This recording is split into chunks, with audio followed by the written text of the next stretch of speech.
안녕하세요. 오늘도 와주셔서 감사드리고요. 바로 사연을 읽어보겠습니다. 인생은 60부터라는 말이 있죠. 저는 60대가 되면 인생이 정말로 많이 달라질 줄 알았어요. 60대가 되고 얼마 지나지 않아 하나뿐인 딸아이가 결혼을 했었거든요. 쥐면 꺼질까, 불면 날아갈까, 애지중지 키운 딸이었기에 무조건 행복하게 해주고 싶었어요. 외롭지 않게 든든한 짝을 만나게 해주고 싶었죠. 딸아이를 시집 보내고 나서 정말로 이젠 걱정거리 없이 새로운 인생을 살 수 있겠구나 하고 생각한 지 몇 달이 지났어요. 그리고 제 인생은 지나치게 많이 달라져 버렸어요. 딸이 사라졌거든요. 이럴 줄 알았다면 시집 따위 보내지 말고 영원히 내 품에 안고 살 걸 하고 생각한 지 또 몇 달이 되었네요. 눈에 집어넣어도 안 아픈 내 딸이었는데 시집 간 지 얼마 되지도 않아 야속하게도 하늘나라로 가버렸답니다. 얼마나 많은 후회를 했는지 몰라요. 그저 영원히 내 품 안에 자식으로 남겨둘 걸 그랬어요. 그랬더라면 이렇게 2배, 3배의 슬픔을 겪지 않았어도 되었을 테니까요. 딸을 잃으면서 저는 사위도 동시에 잃게 됐거든요. 차라리 살 날 얼마 남지 않은 나를 데려가시지. 왜 하늘은 야속하게도 젊고 예쁜 제 딸을 데려가신 걸까요? 딸은 모자란 점 하나 없이 정말 착한 아이였어요. 그런 아이였던 걸 모르고 제가 했던 수많은 잔소리들, 자잘한 다툼들이 떠오를 때마다 저는 그저 스스로가 미워서 견딜 수가 없었어요. 내가 이랬더라면, 내가 저랬더라면 이런 일이 일어나지 않았을까 하는 생각에 참 많이 했어요. 소용없는 후회라는 건 알지만 사람의 마음이란 게 그렇잖아요. 마음대로 되지 않죠? 사실 아직도 실감이 나지 않을 때가 많아요. 지금이라도 저 문을 열고 엄마하고 저를 부르며 나타날 것만 같을 때가 많아요. 외출했다가 집에 오면 바싹하면서 저를 반겨줄 것만 같죠. 어떤 나이의 아이이며 어른이며 모두가 딸처럼 보였어요. 어린 아이들을 보면서 우리 딸도 저만한 때가 있었지 하는 생각을 하고 중고등학생들을 보며 우리 딸의 학창시절은 어땠나라 생각을 하고 그러다 보면 지금 우리 딸은 거기까지 사고가 미치면 사람이 정말 돌아버릴 것 같은 순간이 오죠. 딸을 잃은 슬픔만큼 사위를 잃은 슬픔이 큰 건 저는 사위를 아들처럼 여겼고 사위도 저를 어머니처럼 여겼었기 때문이에요. 그냥 하는 말이 아니라 정말로요. 우리 셋은 그 자체로 단란한 가족이었어요. 이 일이 있기 전까지는 다소 부족한 딸을 사위인 박서방이 품어주고 있다고 생각했죠. 하지만 이제와 생각해보니 사는 내내 제 딸이 박서방을 품어주며 견뎌왔던 걸 써요. 여태까지 있었던 모든 일들이 어찌 보면 사건의 첫말이었던 거예요. 그 단서를 왜 모조리 놓치고 말았는지 지금도 돌이켜보면 그저 후회뿐이네요. 딸이 연애를 시작했다고 알려왔을 때는 걱정 반, 기대 반이었어요. 그 전까지는 딸은 연애를 해도 이렇다 저렇다 하게 알린 적이 없었거든요. 그저 제가 눈치로 만난 사람이 있나 보다 없나 보다 하고 대충 짐작을 하는 정도였어요. 그런데 이번에는 먼저 연애를 한다고 알려오니 진지하게 만나고 있는 사람인가 보다 싶더라고요. 당연히 걱정도 기대도 클 수밖에 없었어요. 덕분에 저는 오늘도 그 사람 만났니? 라거나 그 사람이랑 만나면 뭘 하니? 이런 식으로 딸에게 질문을 하는 날이 있었네요. 종종 생겼어요. 오늘도 그 사람 만났어요. 만나면 주로 뭐 해요? 맛있는 거 먹었어요? 네, 그랬죠. 그런데 엄마도 참 매번 그 사람이 뭐예요? 그 사람이 아니? 그러면 내가 뭐라고 부르니? 그렇긴 하네요. 뭐라고 부른지? 박서방이라고 불러요. 성이 박씨니까. 너 진심이야. 엄마가 벌써부터 그렇게 불러도 되는 거야? 우리끼리인데 뭐 어때요?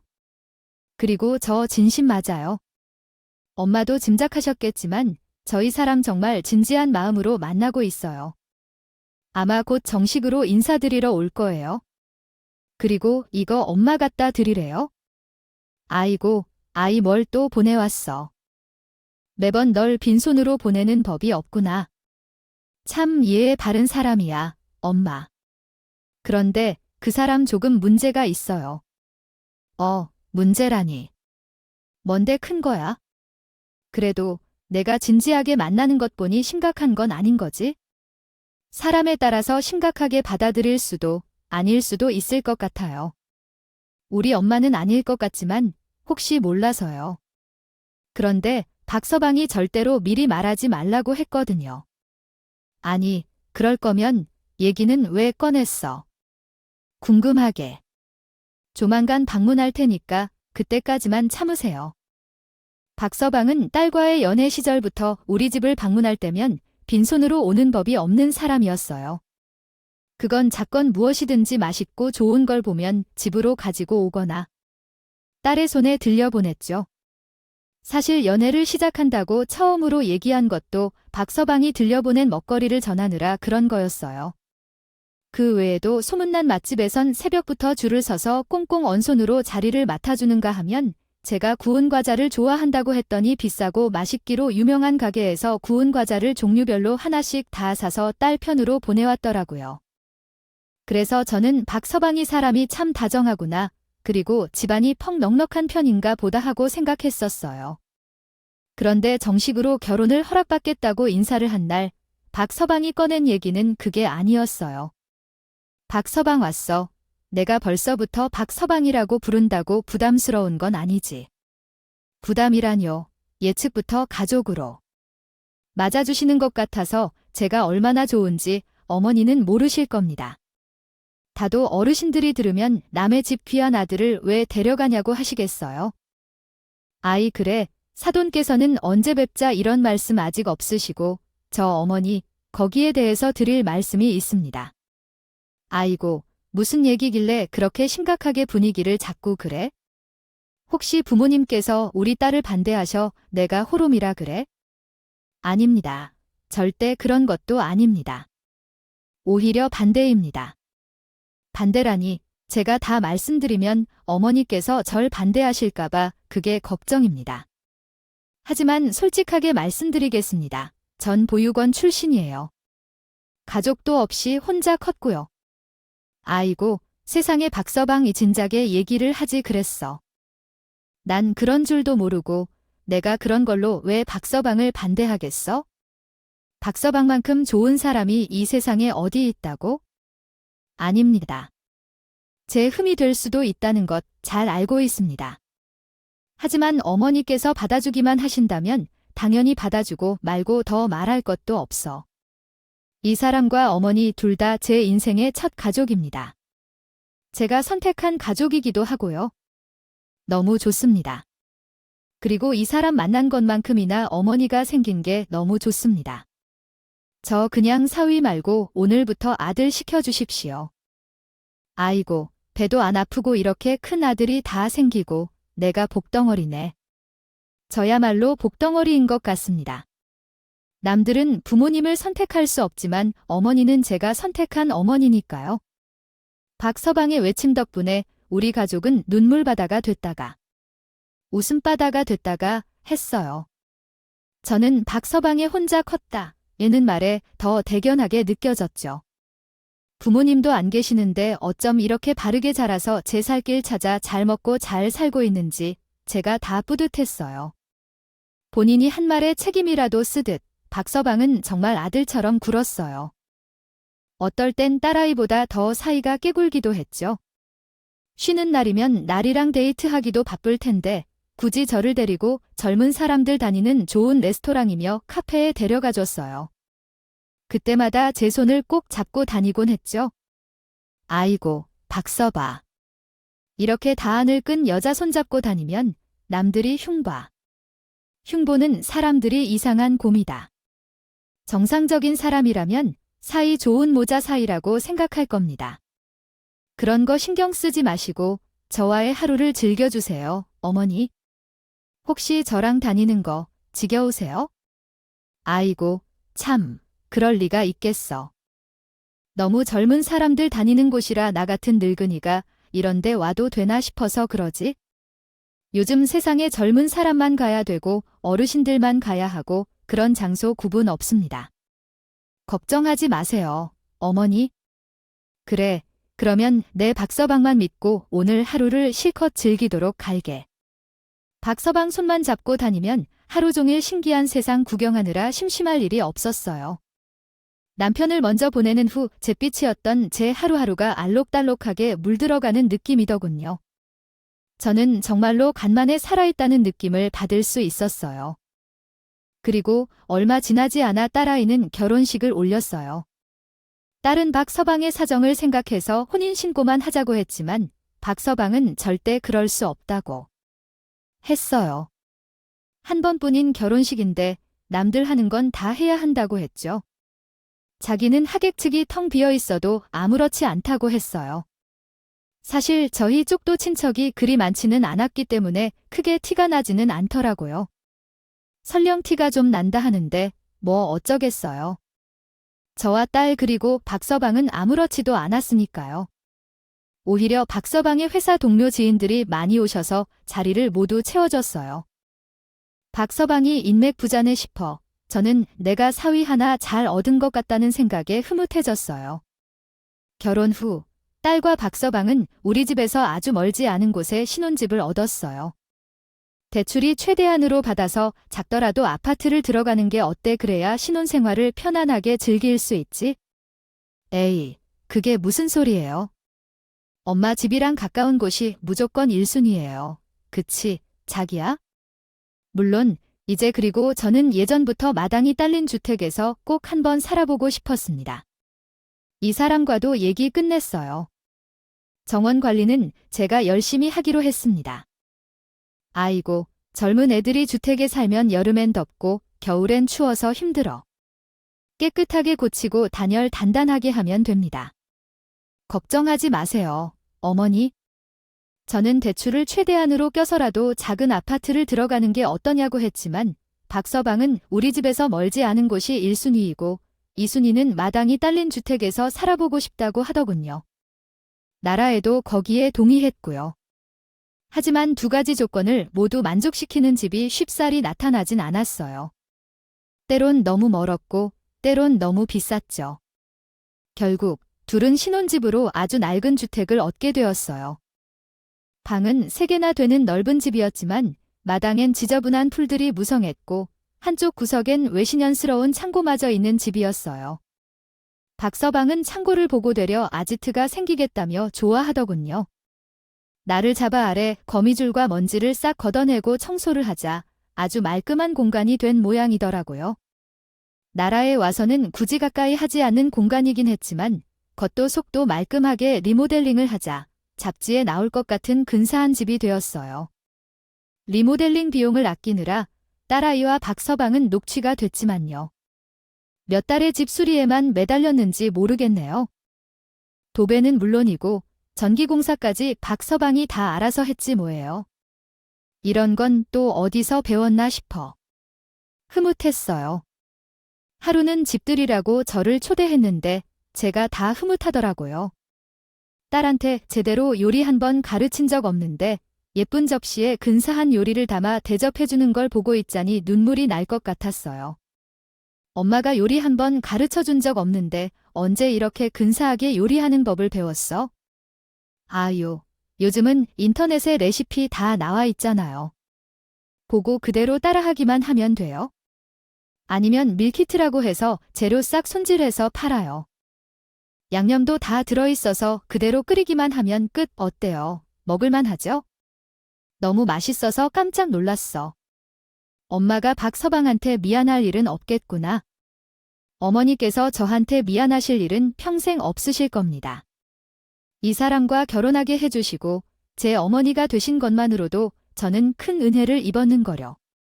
그리고 사실 요리는 제가 더 잘합니다. 다음에 제가 어머니께 대접하겠습니다. 환하게 웃는 딸아이와 박서방을 보면서 제가 다 흐뭇하고 행복해지는 기분이더군요. 그 후로도 저는 종종 그 집으로 가 저녁을 얻어먹곤 했어요. 다른 집들은 친정으로 와 밥을 얻어먹고 간다는데 어째 우리 집은 반대가 되었죠.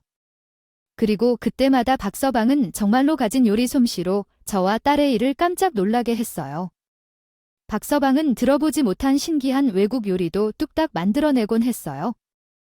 박서방은 딸 말대로 요즘은 인터넷만 보면 다 따라 만들 수 있다고 했지만 맛은 물론이고 보기에도 너무 맛있어 보여서 제 휴대전화 사진첩에는 매일 맛있는 일상 사진이 늘어났죠. 메신저 프로필도 매일매일 바꿔댔고요. 친구들은 어디 근사한 데서 식사를 했냐고 물었고 저는 우리 사위가 해준 거라며 자랑을 할 수 있어서 너무 행복했어요. 그렇게 우리는 행복한 가족이 되었고 둘은 행복한 신혼생활을 보내는 것 같았어요. 그런데 하루는 둘이서 집 앞까지 와서 싸우는 걸 보게 됐어요. 부부 동반 모임에 갔다가 저희 집에 들르기로 한 날이었거든요. 재미난 모임이라길래 기분 좋게 다녀오려니 했는데 싸우고 있길래 무슨 일이냐고 제가 계속 귀띔했어요. 너희들은 즐거운 모임 다녀온다더니 어떻게 된 거야? 무슨 일이 있길래 여기까지 와서 혼성을 높이고 있어?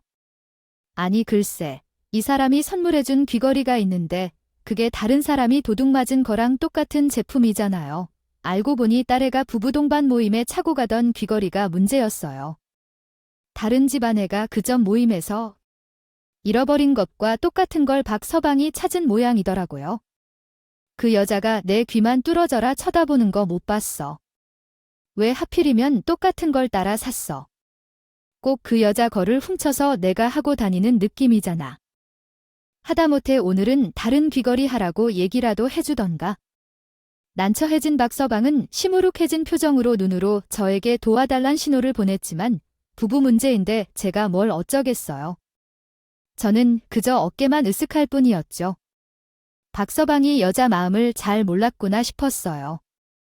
나라에는 어지간히 화가 났는지 씩씩대며 도무지 화를 사귀지 못하더라고요. 그 후부터 딸은 사위의 모든 소비에 관여하기 시작한 것 같았어요. 조금만 값이 나가는 걸 샀다 하면 영수증을 보여달라고 하는 모양이었어요. 저는 또 친구 따라 같은 걸 따라 사거나 혹여나 속아서 가짜라도 살까봐 우려들 단속을 하나 싶었죠. 심지어 다른 저를 따로 불러서 신신당부를 하더군요.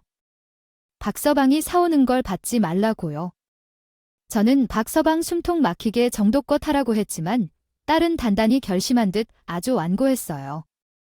하루는 제 생일이라 밖에서 맛있는 것을 사 먹기로 한 날이었어요. 박서방과 딸은 가까운 거리인데도 저를 무시로 오겠다고 했죠. 저는 모처럼 생일인데 싶어서 멋을 좀 부리고 싶어서 옷도 몇 번이나 갈아입고 모자를 썼다가 벗었다가 하다가 마지막으로 가방을 고르고 있었어요. 몇 안 되는 가방 중에 박서방이 아무 날도 아닌데 선물이라며 가져왔던 명품 가방이 보이더군요. 저는 괜찮겠지 싶어서 그 가방을 집어 들었어요. 마침 딸아이로부터 다 왔다고 전화가 와서 저는 불이 나게 집을 나섰어요. 박서방과 딸이 근사한 레스토랑을 예약해 놨다고 해서 저는 기분이 좋아졌어요. 나이 먹고도 이렇게 인생이 행복할 수 있구나 싶어서 만사가 다 흐뭇했죠. 분위기 있는 레스토랑에서 식사도 하고 생일 축하한다는 케이크를 받아 촛불도 불고 선물도 받고 나서 디저트를 먹고 있을 때였어요. 딸애가 갑자기 제 가방을 유심히 살펴보더니 묻더군요. 엄마, 저 가방 원래부터 가지고 계셨던 거예요? 못 보던 것 같은데 언제 사셨어요? 이거 박서방이 선물로 줬잖니 왜 기억이 안 나 순간 박서방이 안색이 순식간에 창백해졌어요. 저는 제가 말실수를 했다는 걸 알았죠? 하지만 딸애는 이미 눈초리가 이마 끝까지 올라가 있더군요. 박서방한테 받았다고요? 언제요? 엄마, 제가 박서방이 주는 거 받지 말라고 했잖아요. 여보, 저거 살 때 당신한테 허락받고 샀던 거야? 정말 기억이 안 나. 그 정도 가방을 사는데 내가 허락해줬다고? 영수증은 집에 가서 찾아보면 다 나오는 거 알지? 나 당신한테 받은 영수증 차곡차곡 잘 모아놨어. 얘들아, 다른 날도 아니고 내 생일인데 그만해라. 그리고 영수증은 내가 가지고 있다가 버렸어. 영수증은 엄마가 가지고 계셨다고요? 왜요? 아, 그야 선물이니까 혹시 마음에 안 들면 다른 걸로 바꾸라고 박서방이 같이 넣어줬다, 그래요? 왜 전 기억이 안 나지? 알았어요. 죄송해요. 엄마, 자기도 미안해. 내가 괜한 의심해서. 아니야, 그럴 수도 있지. 여기 디저트 참 맛있는데 우리 하나 더 시켜 먹을까? 영수증에 대한 건 거짓말이었어요. 하지만 제 생일날 굳이 큰 소리를 내면서 둘이 싸우는 것을 보고 싶지 않았어요. 새파랗게 질린 안색의 박서방이 치근해 보이기도 했고요. 다른 것도 아니고 저한테 주는 선물이었는데 저렇게까지 단속을 해야 하나 싶기도 했어요. 박서방은 나중에 건물을 나가면서 저에게 무어라 말을 하려 하더군요. 저는 아무 말도 하지 않아도 된다는 뜻으로 한쪽 눈을 찡긋했어요. 박서방은 허탈한 듯이 웃고는 저에게 고개를 꾸벅했고요. 이후 박서방은 딸 때문에 처음으로 빈손으로 우리 집을 방문하게 되었어요. 그날따라 유독 제 눈치를 보는 것 같더군요. 박서방, 오늘따라 왜 그렇게 한절부절하고 그래? 내가 누누이 말했잖아. 아이, 가족 사이에 매번 두 손 가득히 방문하는 거 아니라고. 어떤 아들이 분무집 방문하면서 매번 두 손 가득하게 오겠어?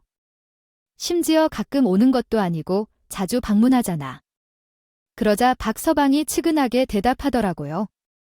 어머니, 전 누가 이유 없이 퍼주는 사랑을 못 받아봐서 잘 모르겠습니다.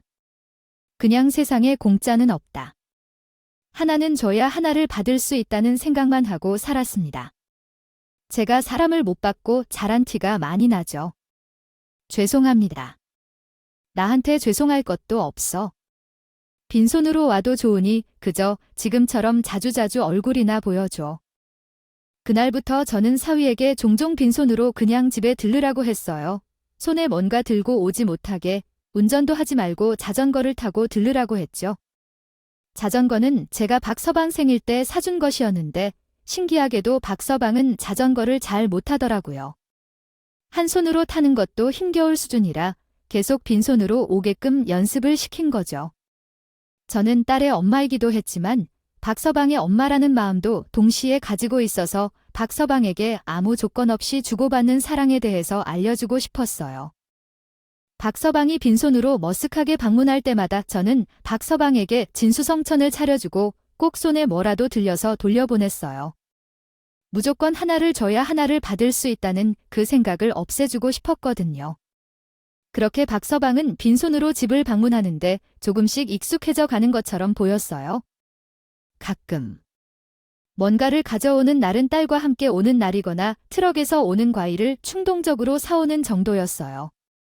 딸과의 사이도 다시 좋아지는 것처럼 보였죠. 최소한 제가 보는 앞에서 싸우는 일은 없었어요. 하지만 나름 여전히 무언가를 감시하는 듯 박서방을 지켜보는 것 같았어요. 한 번은 딸을 불러서 진지하게 한번 물어봤어요. 박서방이 무슨 잘못을 했다고 그렇게 감시하고 잡아대고 그래? 귀걸이 한번 잘못 사준 것 때문에 계속 그러는 거는 좀 너무한 거 아니니? 엄마, 제가 고작 귀걸이 하나 때문에 이러겠어요. 다 사정이 있다고요. 무슨 서죠? 우리 아들한테 무슨 사정이 있는지 나도 좀 알자 안 돼요?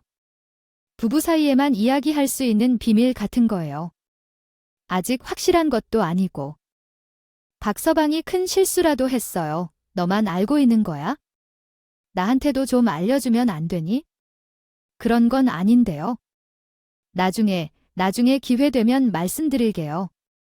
아직은 아니에요. 제 마음이 확실해지면 그때 말씀드릴게요. 엄마, 지금은 조금만 참아주고 지켜봐 주세요. 제가 아무런 이유도 없이 박서방한테 그러겠어요. 그래, 그래도 너무 그러지는 마로. 박서방이 기죽을까 봐이. 그런데 얼마 뒤 저는 청천벽력 같은 전화를 받아야 했어요. 딸이 교통사고가 났다는 거였죠. 사위는 자전거를 타고 운동을 나간 사이에 벌어진 일이었어요. 저와 박서방이 병원에 도착했을 때 날은 이미 이 세상 사람이 아니었어요. 손을 잡으니 아직 따뜻하더군요. 하지만 병원에서는 사망 선고를 내린 후였어요. 심지어 경찰 측의 말은 딸이 제 발로 차 앞으로 뛰어들었다는 거예요. 덕분에 운전자는 패닉에 빠져 있었고요. 하지만 저는 그 말을 믿을 수가 없었어요. 아무리 생각해도 그럴 이유가 전혀 없으니까요. 경찰 측에서는 교통사고로 인한 사망은 확실하긴 하지만 부검을 해보겠냐고 했고 저는 거절했어요. 나라이를 2번 죽이는 것만 같았거든요. 장례식을 준비하면서도 저는 현실을 받아들일 수가 없었어요. 딸의 시신을 보아도 딸이 아닌 딸을 닮은 누군가처럼 느껴졌죠. 자식을 잃어본 사람은 아마 누구라도 저처럼 생각했을 거예요. 그래서인지 눈물조차 안 나더군요. 저는 그저 넋을 잃고 앉아 있었어요. 문득 고개를 돌리니 유일한 가족을 잃은 박서방이 눈에 들어왔어요. 박서방 역시 얼이 빠져 저를 위로할 여력도 없이 슬픔에 빠져 있더군요. 박서방의 얼굴은 후회로 가득했어요. 자신이 없던 사이 사고가 난 걸 자책이라도 하는 표정이더군요. 본인이 운동을 가지 않았더라면 이런 일도 없었을 거로 생각했던 게 아닐까요? 모든 것이 자기 때문이라는 듯한 얼굴이었어요. 그걸 본 저는 저라도 정신을 차려야겠다는 생각이 들었어요. 이제 박서방의 가족은 정말로 저뿐일 테니까요. 저에겐 자식이라고 온 사위인 박서방만 남은 거고요. 저는 억지로 몸을 일으켜 세웠어요. 조문객에게라도 예의를 다해야 딸이 좋은 곳으로 갈 수 있을 것 같았거든요. 잠시도 앉아있지 못하고 조문객을 한참 맞이하고 어느새 늦은 밤이 됐어요. 떠들썩하던 주변이 조용해지고 어느새 차가운 공기만이 장례식을 맴돌고 있더군요. 저는 잠시 구석에 앉아 벽에 머리를 기대자마자 까무룩 잠이 들었어요. 그러고는 딸의 꿈을 꾸었어요. 뭉게뭉게 구름이 가득 낀 사이로 달은 다급하게 무어라 외치고 있었어요. 뭐라고 하는지 잘 들리지 않아 제가 몇 번이고 뭐라고 하고 대문자 딸은 몇 번이고 다시 외쳤어요. 엄마, 남편을 막아주세요. 남편을 막아해요. 라고요. 그게 무슨 소리냐고 이대로 가지 말라고 제가 애절하게 외쳤지만 제 목소리는 나오지 않았고 딸은 오로지 저 말만을 반복했어요. 박서방에게 뭔가 문제가 있다는 듯 박서방을 도와줘야 한다는 듯한 말투였어요. 저는 나오지 않는 목소리로 딸아이의 이름을 애타게 부르다가 번쩍 정신이 때렸어요. 어느새 현실로 돌아와 있었고 맞은편에는 박서방이 구겨진 듯한 모습으로 잠들어 있더군요. 저는 그 꿈이 계속 마음에 걸렸어요. 부부 사이의 일을 제가 하나하나 알아. 수는 없었을 테니 제가 모르던 뭔가가 있었던 게 아닐까 싶어서요. 딸이 혹은 박서방이 고통받는 뭔가가 있었던 게 아닐까요? 그렇지 않고서야 제 꿈에 나타나 다른 식구 다 제쳐두고 박서방만을 그렇게 애달프게 부를 리가 없을 것 같았어요. 그러다 문득 머릿속을 스치고 지나간 건 부검이었어요. 경찰 측에서 정말로 부검을 하지 않겠느냐고 이관 전에 다시 한번 찾아오겠다고 했었거든요. 아무리 생각해도 제가 놓친 것 그것 외엔 떠오르지가 않더라고요. 순서가 좀 꼬이긴 했지만 저는 뒤늦게나마 부검을 요청했어요. 다음 날 경찰 측에서 연락이 와 저에게 사진 한 장을 보여주더군요. 딸의 손에 바퀴 자국이 나 있었다고요? 처음엔 당연히 자동차 타이어 흔적인 줄 알았는데 부검하다 보니 훨씬 두께가 얇은요. 자전거에 바퀴 같다고 했어요. 사고에 직접적인 영향을 준 것은 아니지만 사망 직전을 자전거 바퀴가 손바닥을 밟고 지나간 것 같다고 했어요. 혹시 나라이나 주변 사람이 자전거를 타냐고 묻더군요. 저는 떨리는 목소리로 사위가 종종 자전거를 탄다고 이야기해줬어요. 딸아이네 집 창고 앞에 자전거가 세워져 있을 거라고요. 오만 생각이 다 되더군요. 제 입으로 말하면서도 아무런 상관이 없을 거라고 몇 번이나 속으로 되뇌었어요. 얼마 뒤 경찰이 다시 저를 찾아왔어요. 경찰은 딸아이와 박서방과 딸아이네 집마당에 세워져 있던 자전거의 바퀴 자국과 딸의 손바닥에 있던 바퀴 자국이 일치한다고 말했어요. 그것만으로도 전 하늘이 무너지는 것 같았죠. 대체 둘 사이에 무슨 일이 있었던 걸까요? 딸의 죽음에 사위가 연관이 되어 있는 걸까요? 믿을 수가 없었어요. 그런데 경찰은 창고에 대해서 상세히 문턱은요. 사실 짐이나 공구를 만질 일이 없던 저와 딸은 그 창고를 최초로 청소한 이후로는 들어가 본 적도 없었어요. 수시로 창고를 드나들었던 건 박서방 혼자였죠.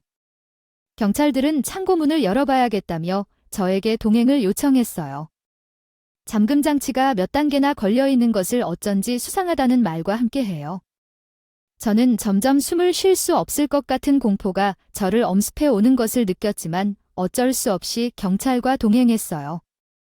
경찰이 창고문을 뜯어서 억지로 연순 건 저는 끝없는 현기증을 느꼈어요. 좁고 지저분할 줄 알았던 창고 안은 보기보다 넓고 또 깨끗하더군요. 그리고 창고에 선반들이 가지런히 놓여 있는데 먼지 풀풀 쌓인 공구나 허드레지면 아닌 귀중품들이 가득 차 있었어요. 혹시 이 물건들이 전부 따님의 물건입니까?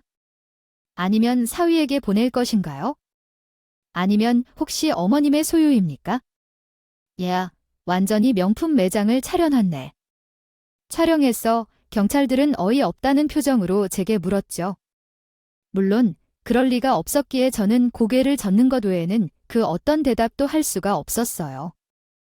회사에 있던 박서방은 바로 경찰서로 끌려갔어요.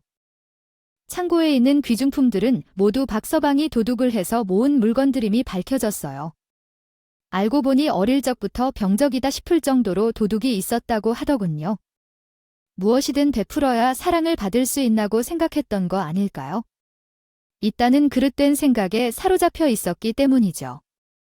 부부 동반 모임 때 딸이 역전을 냈던 그 귀걸이 역시 박서방이 훔친 것이었어요. 총각 때는 혼자 몸이니 어떻게 참으며 살아왔지만 가족의 연을 맺고 나자 박서방의 불안감은 더욱 커졌던 거예요. 그 불안감을 훔친 물건들을 보며 달랬던 모양이에요. 원래는 그 물건들을 전하 딸에게 선물하면서 애정을 갈구해 왔었지만 딸이 조금씩 눈치를 채면서 창고에 모아두기만 했던 거죠. 저는 박서방에게 면회가 자초지종을 물어보기로 했어요. 이렇게 찜찜한 마음으로 앞으로 도저히 살아가지 못하겠다는 느낌이 들었기 때문이에요. 초췌해진 모습에 박서방이 창살 너머로 모습을 드러냈어요. 어머니, 아니 이제 어머니라고 부르면 안 되겠죠. 못난 사업이라서 너무 죄송합니다. 너무 죄송합니다. 박서방, 나는 너를 정말로 아들처럼 생각해왔어. 아니, 지금도 그 마음은 변하지 않았다는 하지만 하나만 알려주게. 내 딸은 대체 어떻게 된 것인지 증거가 없었지만 딸의 손바닥에서 나온 바퀴 자국 때문에 박서방은 딸을 해한 혐의도 일부 받고 있었어요. 딸과 부딪힌 차에 하필 블랙박스가 없어서 운전자의 증언에만 의지하기에는 동기가 부족했거든요. 하지만 저는 박서방이 딸에게 어떤 해를 끼쳤을 거라고까지는 생각할 수가 없었어요. 아니, 생각하기도 싫은 마음이었죠. 그래서 마지막으로 박서방에게 모든 걸 털어놓으라고 할 생각이었어요. 여기까지 와서 박서방에게 저에게 거짓말을 할 거라고는 생각이 되지 않았거든요. 어머니, 단 하나만 믿어주세요. 제가 그 사람을 어떻게 한 게 아닙니다. 정말이에요. 그래, 나도 자네를 믿네. 하지만 딸의 손바닥에 자네 자전거 바퀴 자국이 나온 건 어떻게 설명할 건가? 그냥 모든 걸 솔직하게 말해주게. 그래야 나도 자네를 더 믿을 수가 있지? 어머니, 제가 운동을 하러 갔던 건 사실입니다. 운동을 하러 갔다가 집으로 돌아왔는데 그 사람이 창고 앞에 서 있더군요. 창고 문이 활짝 열려 있었습니다. 저는 너무 놀랐어요. 그 사람이 절 의심하고 있다는 건 알고 있었지만 이제 완전히 들통나서 모든 게 끝났다고 생각했습니다. 저는 자전거를 단체로 도망가려고 했고 그 사람이 절 막으려고 했어요. 제가 자전거 운전이 서툴다 보니 바퀴가 거치대에 충돌했고 그 사람이 자전거 바퀴를 손으로 꽉 움켜쥐며 저를 막았어요. 우리는 동시에 넘어졌고 저는 자전거를 버려두고 도망쳤어요. 그 이유는 어머니께서 아시는 것과 같습니다. 제가 말한 건 정말로 모두 진실입니다. 어머니, 박씨 봤어요. 세상에 공짜는 없다고 생각하면서 산다더니 왜 그랬어? 왜 그랬어? 우리가 주는 애정이 부족했어? 나랑 딸아이로는 부족했냐고? 아닙니다. 아닙니다. 어머니, 그냥 제가 무식하고 못 배운 탓입니다. 제 잘못입니다. 어머니, 딸은 박서방을 쫓아가다가 주변에 보지 못하고 사고가 난 게 분명했어요. 그렇지 않으면 그렇게까지 극단적인 선택을 했을 리가 없어요. 저는 그렇게 믿기로 했어요. 경찰에도 이 이야기를 모두 전했고 선처를 부탁했어요. 저는 박서방의 지인들에게 연락해서 그간 훔친 물건들을 모두 돌려주었어요. 가지각색의 반응이 나왔죠. 절도죄로 처벌을 내려달라는 사람도 있었고, 더럽고 징그러워서 아무것도 받지 않겠다는 사람도 있었어요. 공통적인 반응은 소름이 끼친다며 측은한 마음이 전혀 되지 않는다는 거였죠. 전 선택은 그분들의 몫이지만 딱 하나만 부탁하겠다고 했어요. 박서방의 도벽은 병적인 수준이니 단 한 번만 치료받을 기회를 달라고요. 물론 벌이 우선이었고 충분한 벌을 받고 난 뒤 치료를 받게 살게 해주자고 했어요. 하지만 다들 벌을 받은 후에야 어떻게 살 것인지에 대해서는 전혀 관심을 가져주지도 않더군요. 알아서 하라고 심지어 사용감 아니냐고 콧방귀까지 끼는 사람도 있었어요. 하지만 박서방이 옥에 들어가서 최대치를 살고 나온다 해도 6년이었어요. 6년 후라 해도. 박서방에겐 아직 젊은 나이일 테니 저는 박서방에게 기회를 주고 싶었어요. 그리고 단 하나, 제 생일 때 들고 나가서 나라에게 의심받았던 가방만은 임자가 나오지 않았어요. 저는 그 가방만은 박서방이 진심으로 저를 위해 썼던 선물일 거라고 믿기로 했어요. 그렇게라도 믿지 않으면 견딜 수 없었으니까요. 박서방에게 기회를 주고 싶다고 얘기한 건 역시 딸 때문이었어요. 저보다 훨씬 더 어른스럽고 성숙한 행동을 해주었던 딸을 떠올리면 박서방에게 기회를 주자는 말이 나올 수밖에 없었어요. 딸은 박서방이라는 사람이 나쁜 게 아니라 행동이 나쁘단 걸 알고 기회를 주려고 했어요. 그리고 자기만의 방식으로 그를 보듬어 주려 애썼죠. 그 안은 불우하고 여러 가지 감정이 결핍된 박서방이 있었을 거예요. 비록 제가 알던 박서방은 이제 만날 수 없게 되었지만 그래도 박서방을 말려달라고 도와달라고 꿈에서조차 애원했던 딸 덕분에 지금이라도 나쁜 고리를 끊어낼 수 있었던 것이 아닐까 싶어요. 조건 없이 주는 사랑이란 건 바로 이런 게 아닐까 싶네요. 저는 원래 종교가 없는 사람이었지만 박서방을 위해서 기도를 하기로 했어요. 정확히는 박서방을 구하고자 했던 제 딸을 위해서요. 기도라고 해서 거창할 건 없어요. 그저 불을 끄고 작은 초를 켜서 방을 밝히는 거죠. 그리고 마음속 깊이 계속해서 박서방이 참여하기를 저희 딸이 좋은 곳으로 가기를 빌어요. 언젠가는 하늘에서 다시 만나면 엄마보다 더 넓은 마음을 가진 딸을 만나서 사는 내내 행복했었다는 얘기를 꼭 전해주고요. 싶어요. 딸에게 사랑한다는 말을 많이 해주지 못했던 게 뭔데 아쉽네요. 후회가 없는 인생이란 있을 수 없을 거예요. 다들 후회 적은 인생에 사시길 바라요. 사랑하는 사람들에게 충분히 표현하고 살아가는 삶이에요. 오늘도 끝까지 함께 해주셔서 감사하고요. 다음 영상으로 또 찾아뵙겠습니다.